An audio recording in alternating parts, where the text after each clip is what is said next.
Hello and welcome from London. I'm Orna Ross of the Alliance of Independent Authors, and I'm here with ALLi Advisor, Creative Pen, Joanna Penn. Hi, Joe. Hello, everybody, and welcome. Welcome once again to our monthly session where we answer your questions about self-publishing and talk about the issues arising in the last month and what we've been up to and what you've been up to and what the whole indie author world's been up to. And what a month. Indeed. I mean, the biggest thing for this month, Orna, has been IndieReCon and the London Book Fair. So, big news in publishing. What was your experience of the whole thing? Well, I thought this year was really interesting. April is always a big month for us. It's our third birthday. We were born at the London Book Fair back in 2012, and each year we mark that in some way by doing something. And this year we decided to go all out. We were approached by two indie authors who have been running an online conference called IndieReCon for the last 2 years as well. And they asked us if we'd like to get involved and take the conference wider. And it came at a time where we were feeling that London Book Fair, fantastic as it is, with the Author HQ, isn't really speaking to a lot of our members. In fact, a lot of our members could and did and were giving talks at Author HQ, and there is a need for a different sort of level of information and education. So we were speaking to London Book Fair about this, and they suggested that we would do a day in Foyles, Charing Cross Road, in the heart of London, in the heart of indie London, because Foyles is, though it's a small chain, it is an indie bookstore at heart. And so that's what we did. We did, while London Book Fair was running, probably crazy, we also did a 3-day online conference, one session after another of information, education and inspiration from the indie author community all over the world. And then we did a day in Foyles, and because indeed we are all over the world, we live streamed that so that everybody could join in and see it. And at the moment, we're now editing those live streams and tidying up all the various blog posts and contributions and comments that we got. So it was an amazing 3 days. We had over 100,000 visitors. And yeah, non-stop fun and games, competitions, giveaways. You did something, everybody contributed and made it something really special. So we're very, very pleased. We were exhausted last week and getting back to normal now. It was amazing. And I spoke at the London Book Fair amusingly on a panel about contracts with an agent and some people, and almost had fisticuffs. It was that fun. But what was so sort of blatantly obvious about the book fair from the author perspective and IndieReCon was the questions at the book fair were so basic, really, really basic questions. And you're right. I mean, what's happened with ALLi and, the indie author community in general is we're actually more educated than a lot of the publishers, let alone the authors. And, some questions were just incredible. So like some of the sessions at IndieReCon were for that level, just getting started. But also there were sessions like, how to sell 10 million books from Holly Ward and Barbara Freethy and Bella Andre, which were, brilliant, and, technical sessions and all kinds of stuff. So I think it fitted really well. And I certainly felt with the book fair that I wouldn't have gone if I hadn't have been speaking, whereas the IndieReCon day and the days I learned from as well. So I think it will only get better. And I know you don't want to hear it right now because you're knackered, but it was so good. We have to do it again. Oh, no, we'll definitely do it again. It was amazing. And I think there's a fundamental problem with authors and book fairs. We want to go and we want to be included, but actually, while the trade fairs are trying to create an author space, in many ways it's not for us. It's not really working. There's more work to be done here, I think. For example, at Author HQ there were Q&As with agent panels. So how do I get my book to an agent? How do I get my book to a publisher? But 95% of the authors who were there will not be able to take that route because it's just getting harder and harder to do that. And, they will begin maybe by self-publishing, maybe eventually go that route. but there was no information there at the heart of the fair at that sort of detailed level. And I was disappointed that they didn't run self-publishing one-to-ones as well as trade publishing one-to-ones. And then generally it was in the Olympia, which is change of venue. Lots that was nice about that, nice natural light, which is something that we've never had in Earl's Court. But I definitely felt that Author HQ was off, you know, quite difficult to find, and certainly no sense of feeling that it was at the heart of things. And I think same experience in Frankfurt last year. BEA is a slight exception, I think. They've done something different in that they are more consumer facing with BookCon. So last year BookCon was the highlight of BEA for me. All the readers flooded in, and everybody, you know, where the indie author section was, they were crowding around, and we were selling books and giving away books across the aisle, and it was really, really exhilarating, I think is the only word for it. This year they expect 20,000 consumers at BookCon. So I think because it grew up BA through the library system and is much more consumer facing, it is probably the most author and reader centered of the trade fairs. So maybe something there for London and Frankfurt and other fairs to look at, though I don't think they will, to be honest. Yeah, and just as another update, I've this month done a massive rebranding and retitling and recovering my first 3 books, which has been, and also rebuilt my thriller website, jfpenn.com. So I've actually had a pretty busy couple of weeks, and anybody who, I mean, recovering is very obvious and lots of people do it all the time. Retitling is another issue altogether. And if people are interested, there's way too much to go into, but I've just written a massive blog post, you know, that went out today, what is it, 28th of April 2015, and that goes into all the reasons why, everything I've learned since I first kind of cocked up my first books. Well, and, just stop there for 1 second. The piece is absolutely worth reading, and I agree there's far too much to go into in the short amount of time we have here. But just, you know, do say, why did you decide to take on this mammoth task?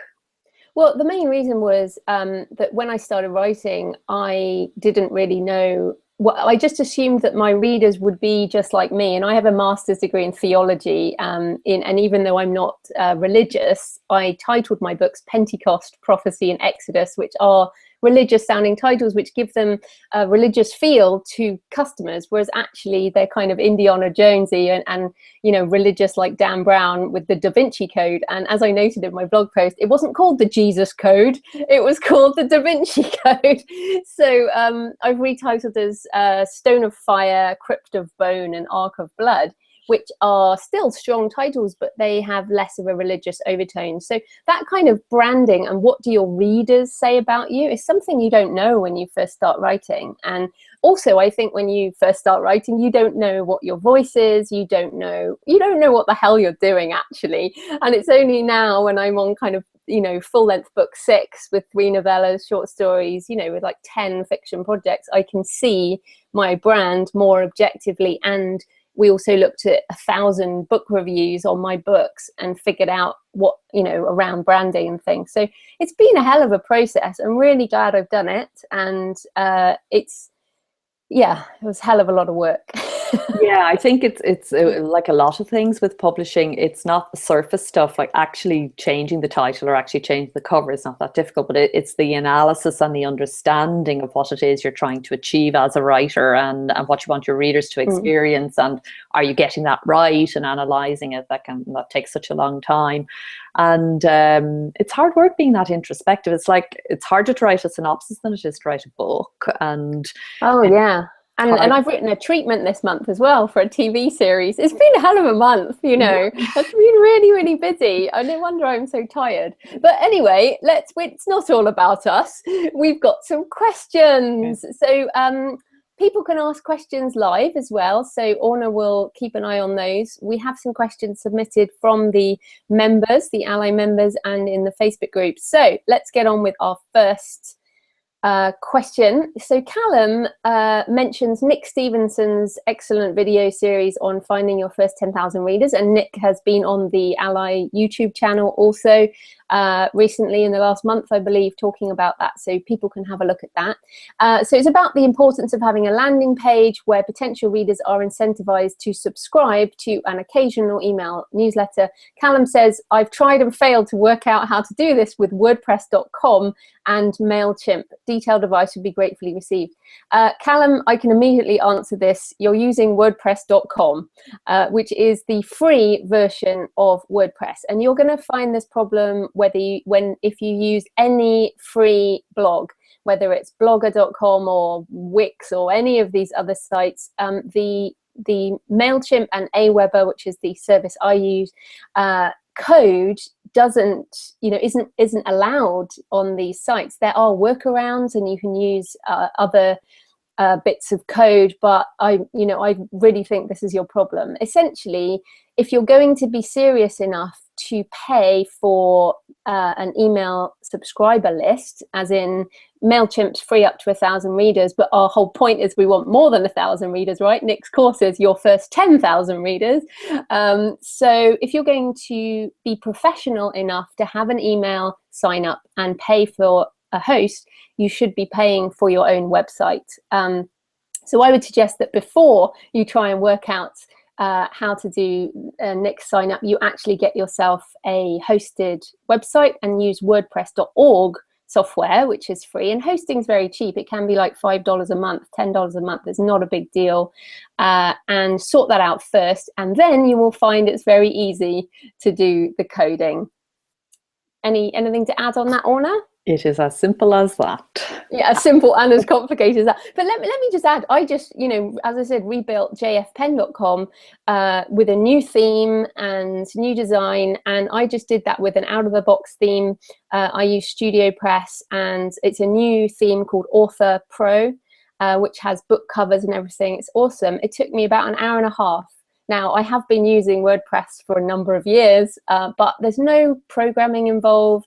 It's just, software, and then you add this skin to it. It's called a theme, but it's like a skin, and you can change the skin, and it's quite, isn't it? Once you have a go on it, you can get used to it. Listen, I do it, so it's not hard, Con. The thing is that I feel often people are doing, taking the WordPress.com not out of choice, but because they actually don't know the difference. So just have a Google maybe, so you fully understand what the distinction that's being made here. But I would say to you and to everybody listening, get your own website and own your own domain and own your own hosting. And it's not expensive, and it's so important. It gives you that control that you just don't have otherwise. I'm always surprised when people don't do it. Are you? I think maybe what you're saying is right, that people don't realize, and I think this is a big problem with authors in general. They will choose a cheaper route or a free route over something that might cost a bit of money but is far more professional. And of course, we advocate paying for professional editing, paying for professional cover design, which are two big investments in your books, and in the same way paying for hosting and the time it takes to learn how to use WordPress. I mean, I say to people, look, you can pay someone between, let's say, $300 and $1,000 should be the maximum that you're probably paying for someone to set up your site, but you can learn to do it yourself if you'll just spend half a day or a day getting to grips with some YouTube videos on how to do it. So I think it's like, just invest the time to do some of these things, and it will make such a difference. And remember, we are independent, so using someone else's platform is the same as any other kind of being on someone else's thing. Yes. So yeah, and there are times when time is more precious than money, but I think when it comes to your website, they are the three non-negotiables, I would think: editorial, book cover design, and a website. And the thing about it is that if you're paying somebody to do your website, I could guarantee you almost as soon as it's done, you're going to want to change it. It just changes all the time. It's an ever-ending sort of work in progress, your website. especially at the beginning when you're finding your feet and you're just beginning to get readers and seeing what people like. I figure it takes about 2 years to work out from start to work out what you're doing. So if you get somebody to do it, you're very quickly going to feel you've got this thing that just doesn't represent you out there. Whereas if you've invested a bit of time up front in learning how to do it, then you can change it as you go. It becomes a living, organic thing with you. So yeah, I think it's well worth making that investment of time and money. Super. All right. JJ Toner asks, in January, I took my World War II spy stories down from KDP Select, put them up on Smashwords and distributed them to iBooks, Nook and Kobo, and added the buttons to my site. I've been tweeting about these new markets continually. I have hundreds of page views on Smashwords, a few sample downloads, but 0 sales.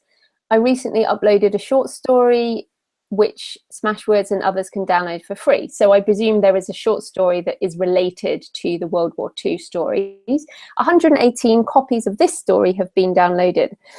I'm not sure what more I can do to stimulate sales in those markets. The 2 ebooks have sold around 18,000 copies between them over 2 years on Kindle. The category Smashwords has don't provide one that's suitable for my books. Any idea how to sell ebooks in those markets? So basically the problem is it was selling before on KDP Select. Now it's available on iBooks, Nook and Kobo, but not really moving. JJ, I would say a couple of things. One, does the short story have a call to action at the end that says, if you enjoyed this, go and check out my books? So is there a direct link from the short story to the books? I would also say that to get anything moving on iBooks, Nook and Kobo, you actually have to do some paid promotion. So free Booksy or BookBub or one of the other services, free Kindle books and tips, all of those, there's lots of options. But I don't think you can get them moving on iBooks, Nook or Kobo without doing that push. You basically need to download, a good 20,000-30,000 of free copies to then sell some more, which is what you get when you pay for some promotion. If you've only got 2 in this niche and you are not going to write any more in this niche, I am tempted to say stay with Select.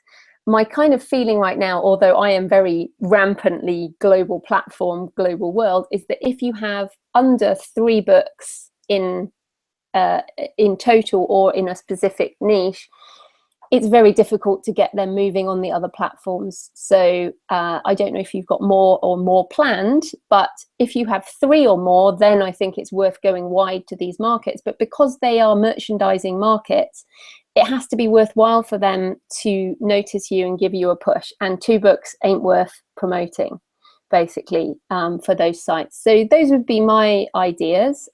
Orna? Yeah, all very good advice, and you're not alone, JJ. And I think the thing to say is it's categorically now evident that it is not enough to say I'm coming off Select in order to make my books more widely available, and that and expect that that's enough. So it has to be done. You have to have a strategy, otherwise it's not going to sell. So taking everything that Joe has just said there, but essentially and recognizing that you've already done it, and in a sense for you it may be necessary to revisit, but you need to get some sort of ideally before you decide to take your books out of Select and to move them across, you need to think very clearly about how you're going to let people know that they're there through the actual platform itself, as well as tweeting that books are there is not really a strategy. Tweets are an amplification, an extra. I don't know anybody who's selling books just through letting people know on Twitter that they're there, unless you have a particular strong following of fans on Twitter who are kind of dying to hear. But then again, it would be about your next book. There needs to be a sort of a growth strategy there. So yeah, The other thing that might just be, you might find that going directly to one or more of those platforms and getting in touch, if you have been sort of, if you're on the Facebook forum, which I know you are, JJ, maybe having a chat with Diego or some of the people who are there and talking about your books and having a chat with them specifically about what strategy you might take. But yeah, it's not easy, and we've seen this a number of times where people say, okay, I'm coming out to Select, I want to be available everywhere. Please, if you are doing that, have a good, you need to think of each of those as a launch, really, of the book, a whole new launch of the book. And any book now, I think, just putting it out there is not enough. There needs to be a good plan over a period of 10 to 12 weeks as to what you're going to do, and that will include paying for some promotion probably, and again, being very selective about that and choosing the right one, and the ones that actually do have a positive effect. But also, some sort of PR strategy maybe around, you have to go to where those readers are. You have to actually find the readers and know where they're buying their books. So yeah, hopefully some of that is useful. Yeah. Okay. We've got a couple of questions on Fringe. Actually, I'm going to ask this one. Julie asks, should you price your work by its length or how long you have been an indie author? I upped my prices on most of mine at the end of the year and had no sales since. I've now started changing them again according to length, e.g. short stories will be 99 cents. Julie, I like the fact that you've said how long you've been an indie author, because when I had my first book, just one book, it was at 99 cents. It was a full length book, and people were like, oh, you can't price at 99 cents. But if you've got one book and you're completely unknown, it's quite a good idea to just try and get some readers in general. But I personally price by length, but I also have kind of doubt about short stories in general as a single short story for 99 cents. So I price $2.99 for a novella, which is around 30,000 words. This is US, $2.99 US for a novella, $4.99 US for a full length novel. And I've got my short stories at perma-free for like a promotional thing. And then my non-fiction is more expensive. It ranges between $4.99 and $8.99 because you can charge more for useful non-fiction. And I have put my non-fiction prices up. I don't think I'll put my fiction prices up. I have box sets for fiction, which are 3 books in one for $7.99, for example. So it's a good deal. But I think in terms of how long you've been an author, all that means is that you should have more books, right? So you should be able to have more of a spread of pricing. And I think that spread of pricing is probably the most important thing. What do you think, Orna? Yeah, it's an interesting question. Should you charge more as a more experienced author? It's not something I ever thought of, and it's an interesting question. But I don't think so, really. I think you charge what you think the market will bear, and you play with pricing until you find what they call the sweet spot, which is where you get the most royalty without losing too many readers. And as Joanna says, the more books you have, the more you can play around and get a sense of that. Yeah, short stories, I mean, difficult. Yeah, short stories are so widely available for free, and also short stories, they're not something that people traditionally tend to pay for.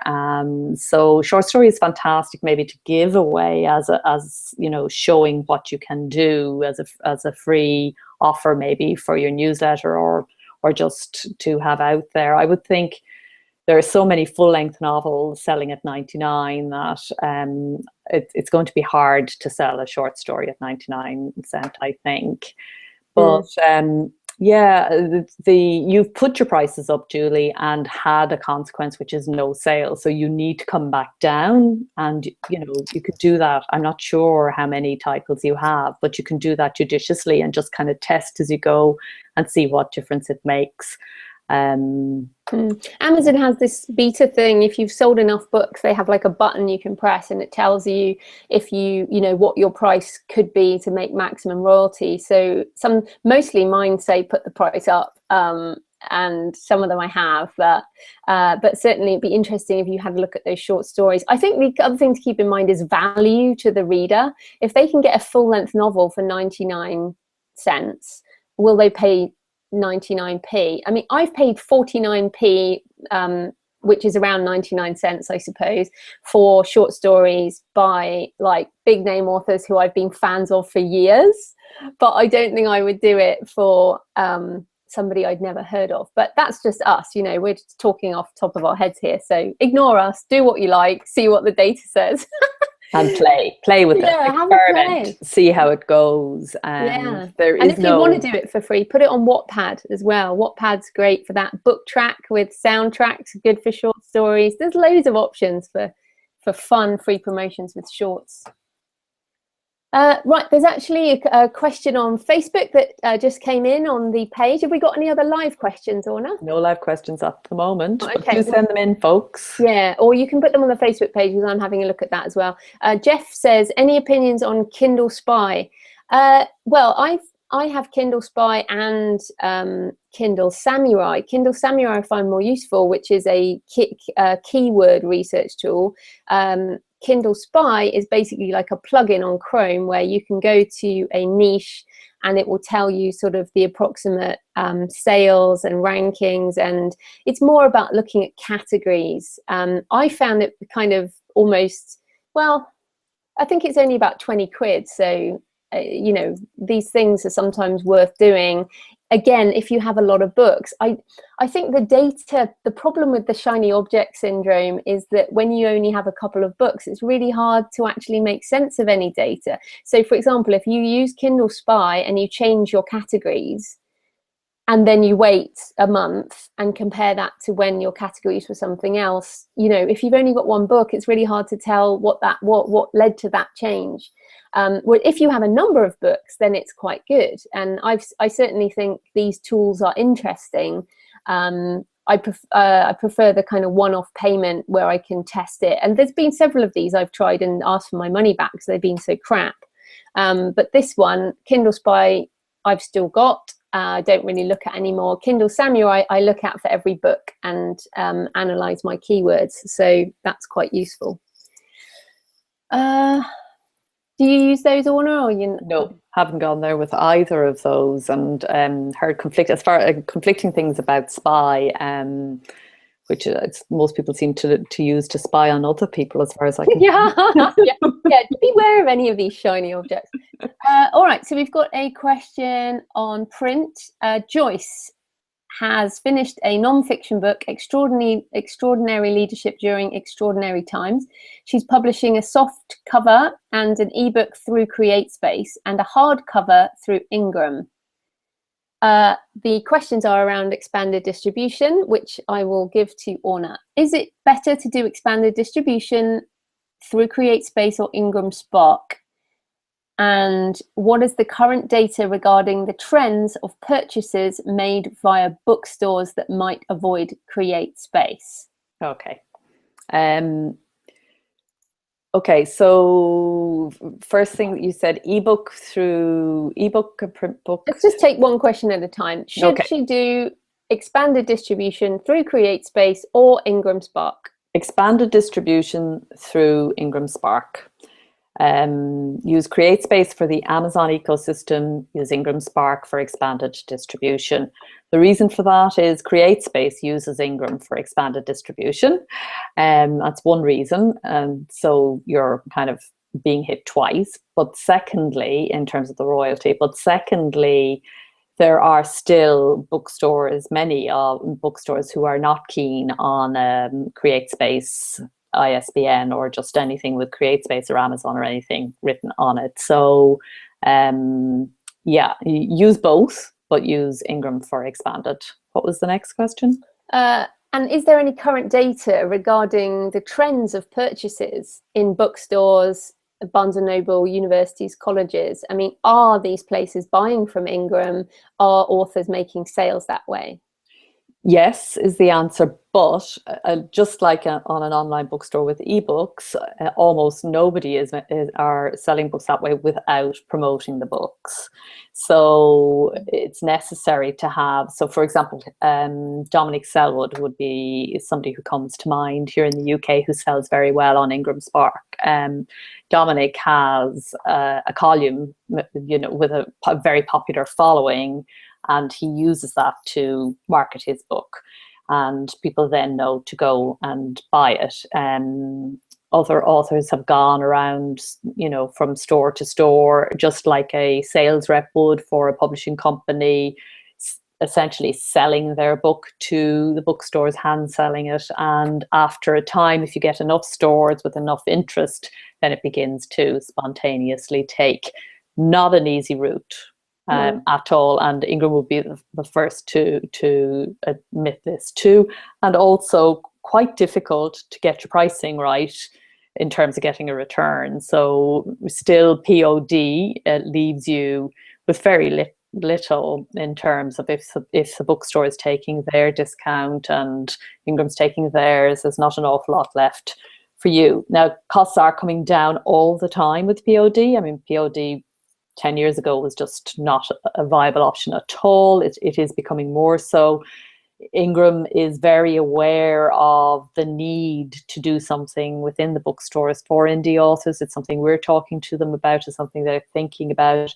They do have this service now called Ingram Publishing Services, and a few of the bigger selling independents like Barbara Freethy and CJ Lyons are actually, using that service to sell through it quite significantly into a lot of bookstores. So things are moving and shaking there, but moving and shaking makes it sound like it's not moving and shaking. It's slowly moving along. Say, yeah.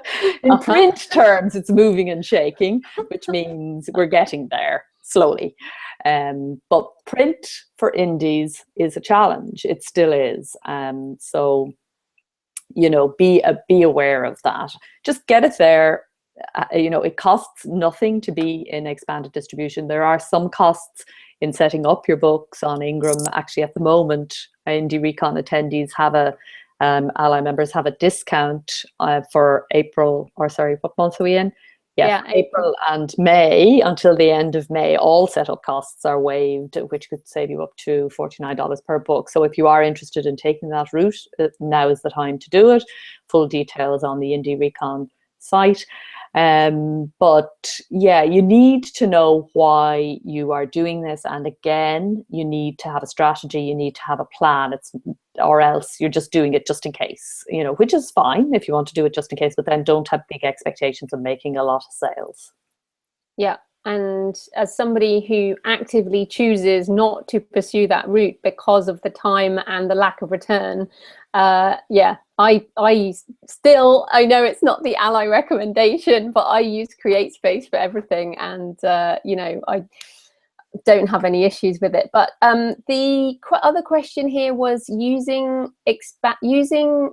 Ingram or CreateSpace for ebook distribution. I think, Joyce, that you might be. Does Ingram do ebook distribution? No. Ingram does, yes. Ingram does. It is possible to do ebook and print book through Ingram Spark. In fact, the platform was set up to give you that option because LSI only did print. So Ingram Spark, it is possible. We don't at the moment, recommend Why would you do that? Ingram as a distributor for your ebooks because of the royalty, the percentage rate is not brilliant. There are better options. But some people in some countries, when I say there are better options if you're in the US or the UK and a few other countries. But there are, if you are in certain parts of the world, Ingram Spark is a very good option, because otherwise you wouldn't be able to reach people at all. So it depends, is the short answer to that. But CreateSpace does not do ebooks, so I think you possibly yeah, CreateSpace has a link which then goes to KDP. You just, so I presume that's what you mean there. Yeah. So and only Ingram does hardback. I don't think CreateSpace does hardback. Ingram does hardback. Just on that, the blog has articles on CreateSpace versus Ingram Spark. So just go selfpublishingadvice.org. Right. Right. Absolutely. And yeah, just Google the two names and you'll get it. Yeah. You'll find it. It's a very good article and will give you the full breakdown of costs and everything else. The costs are slightly out of date, but the whole idea is there. You'll see it very clearly. Yeah. Okay. Paul asks, he has 2 questions. We've got a couple more left. I was interested at IndieReCon to hear about publishing English language books in China. I checked out Amazon China, but it seems you have to do this via Amazon Seller Central. Do you have any guidance on this? Paul, this was talked about in context with Trajectory, which is a site that both Orna and I are following up on. So I think what we're saying is park Amazon China for now, and as soon as we can get in touch with Scott from Trajectory, we will come back on this, because it's something everybody's really interested in. But you're right now you cannot publish directly on Amazon China. I presume it's to do with the language. You know, like we can't do Russian, we can't do Cyrillic. There's a number of languages we can't do through our KDP portal because of this. And I know we're saying publish it in English, but it's probably the way they've built the site or something. I don't know, I'm making that up from a tech perspective, but I imagine that's why, because I can't understand why we wouldn't be able to do that otherwise.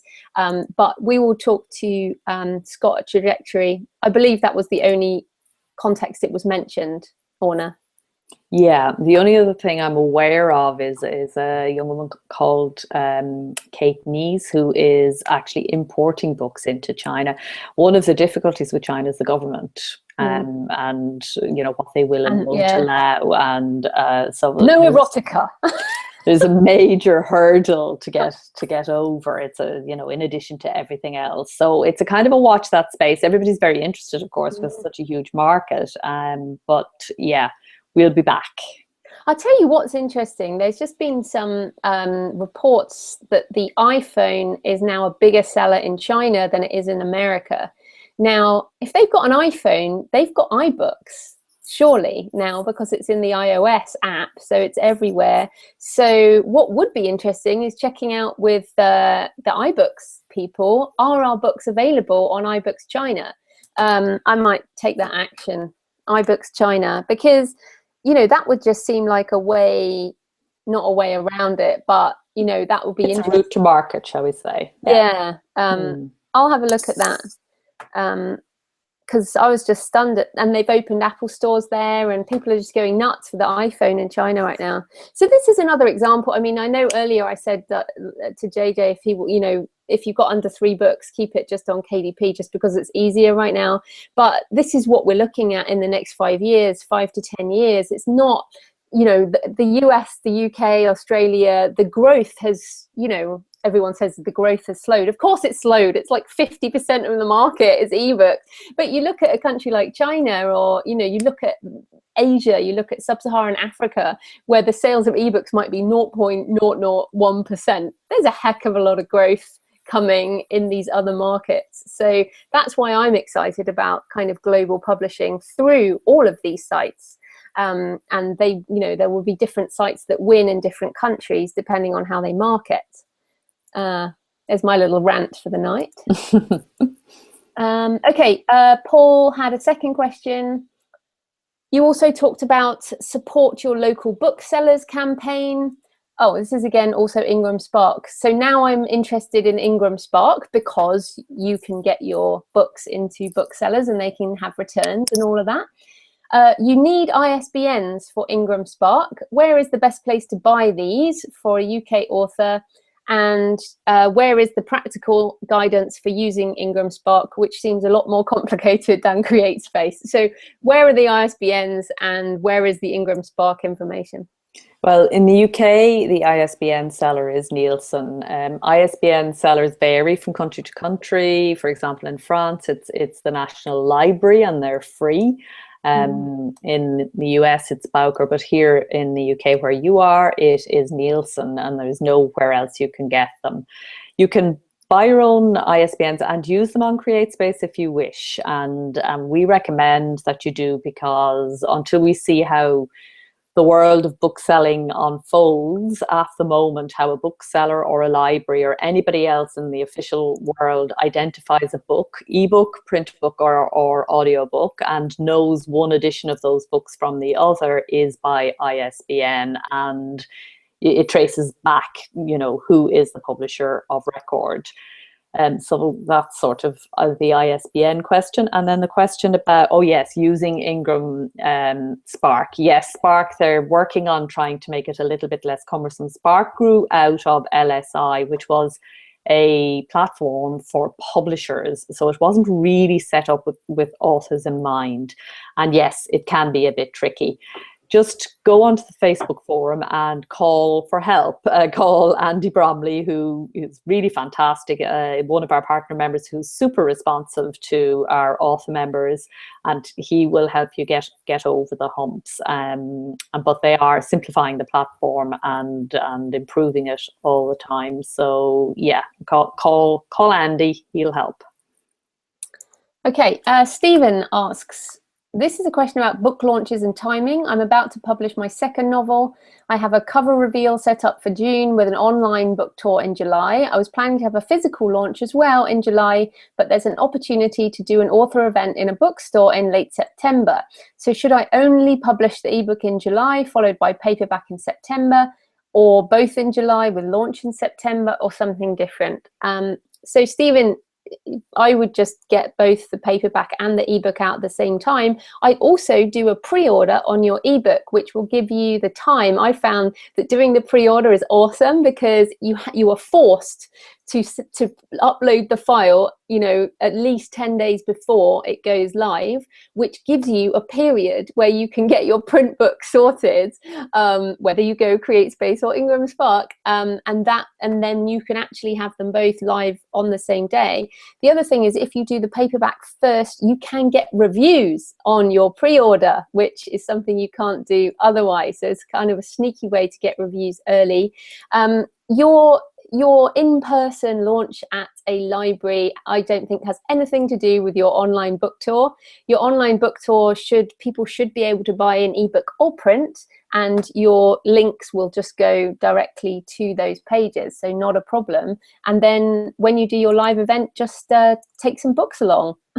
So I think nowadays it's much better to just get the formats out as soon as you can, and then as you do various launch activities or relaunch. So I'm about to do a book bub on Stone of Fire, which I published in 2011. There is no limit to how much we can launch or relaunch. So I don't think the timing is that big a deal, really. What about you, Orna? Yeah, absolutely. That's the joy of indie and I mean, that is the difference. An awful lot of stuff around launch activity, like so much around books, grows out of habits that were set up by trade publishing, because that was the only way you could get some attention. So a launch was very important for a book. It was, the first, in fact, a launch was often the main sales of some books. Getting family and friends into a room and, force feeding them your book was the only way you could actually get a bulk of readers to buy the book fairly quickly, which had some chance to drive it up the sales charts. Indie authors completely different. I like to say we're like Bob Dylan. We're on the never-ending tour. So whenever you want to give your book a bit of a boost, you can take action to do that, and you will always care about your book. The other thing about launch before was that it was really important to get sales behind that book early and quickly, because if you didn't, it was off the shelves and gone. That just doesn't pertain now with online bookshelves last forever. So don't worry, I think is the main thing to say. Do what suits you and what you think will sell most books, and don't think that there is some kind of magic formula there that will deliver the best result. Work it out for yourself as to how you think it will work best for you, and do whatever you want. That's the joy of being an indie author. And most people who do these live events at bookstores, I mean, you generally hear that people sell sort of between 5 books and maybe 50 books. I mean, it's not usually a big sales thing, right? It really depends on how many people you can get to that launch. So, you know, you will usually sell as many books as people come, because they come, you give them a glass of wine, and in return they buy a book. I mean, that's the exchange that's going on in simple terms. And, you know, if you got your books into 3-figure sales in one night, you know, so if you had 100 or more people at your launch, that was a significant kind of kickstart to, and still would be, you know, not to be sneezed at kind of thing in terms of print book sales. So thank goodness we have like all these online things now. I mean, if you paid for an advert, like the amount of money you'd spend on wine, that's something like that. If you paid for an online advert, you could, you know, make so much more money and sell so many more books. There's no doubt about that. But of course, a launch is also something else. It is a party, it's a celebration. And, you know, if you're doing it for that reason, fantastic. That's and different. Also in a library, meeting the librarian and, you know, meeting some readers and all of that. It very much depends, as always, what your goals are, what you're trying to achieve, you know, why you're here and why you're doing what you're doing. True. Any live questions? Or did you turn the thing on? Very quiet. It is on, but I see that Jeff went to the Facebook forum to ask the question, because he can never get his question through. Yeah, but we are here, folks. We answered Jeff. I would like to try the Q&A just so I can see, is it working? That would be good. But that's all right, because we have just a couple more things I wanted to mention. We're coming up, we said we do 45 minutes, so we're almost over. I was just going to mention, as I was telling you before we came on the show, that I've been trying a new way to add word count to non-fiction projects.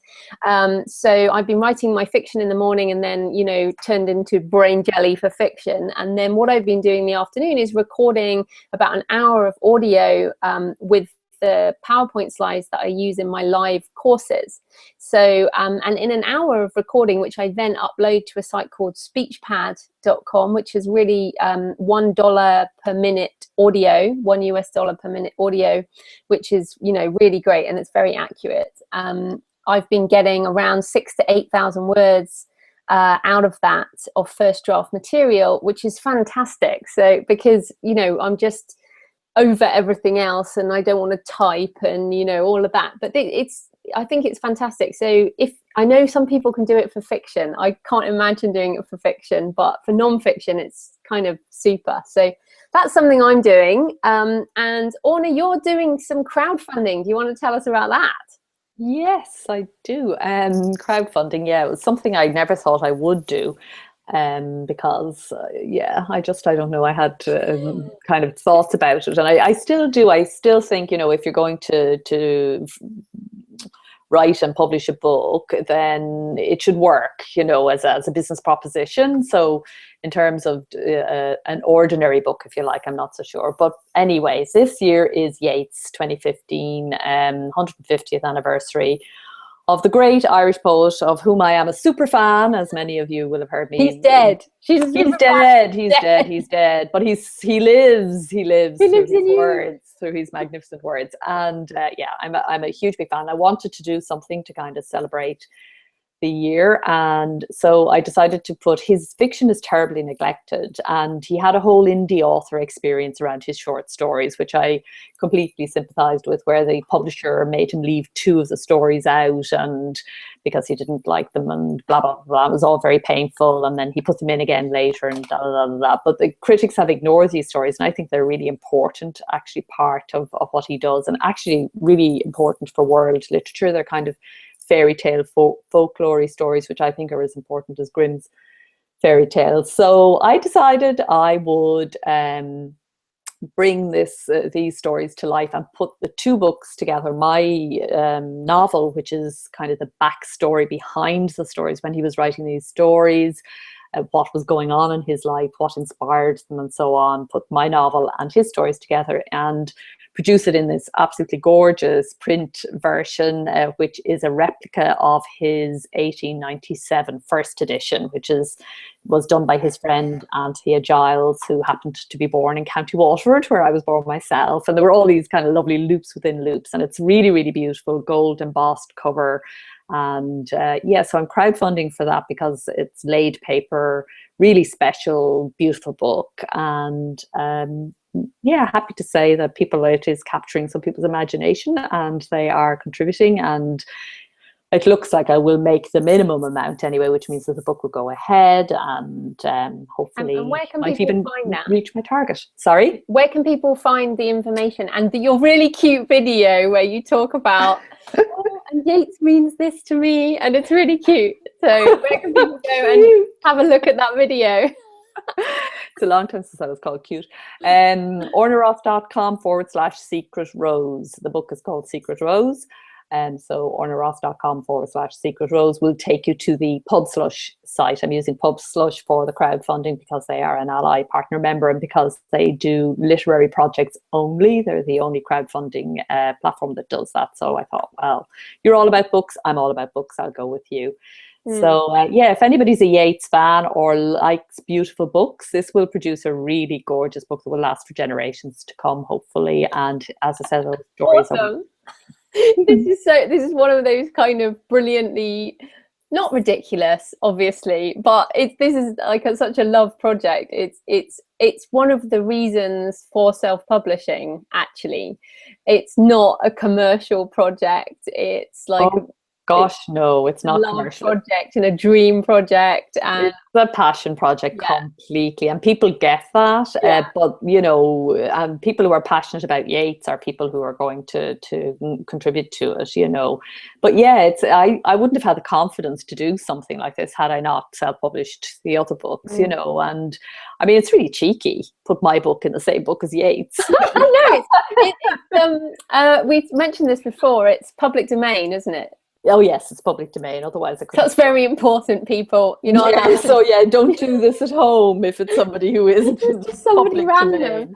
But I think it's also important to remember that this is the type of thing crowdfunding is designed for. You know, these type of weirdy projects. It's not. I wouldn't put like my next thriller novel up on a crowdfunding site. It's not to pay for editing and cover design of a standard book that's going to sell in a standard way. It's for these special types of things, and for people who have an audience. You know, you've spent years building up your following, and you know, you've been blogging for years, and you know, so, and we're talking about the fans of Orna Ross, not the Alliance of Independent Authors, of which some are fans of you too, but as in you have a separate community as well. So I think that's important to note. I must say I'm kind of scared of crowdfunding, so I'm really interested to find out how this goes, and I think it'll be really fun. Okay, I think we're almost out. Do you have any other things or questions or anything to say? No more questions. I think we've covered it. Okay, well, we'll be back at the end of May, and that will be very exciting. Well, I'm sure we'll have lots to talk about then. So thank you, Orna, for your time, and thanks everybody. Thanks, Joe. Thank you everyone for watching, and we'll have the audio up on the website before the end of the week. Thanks and bye. Bye.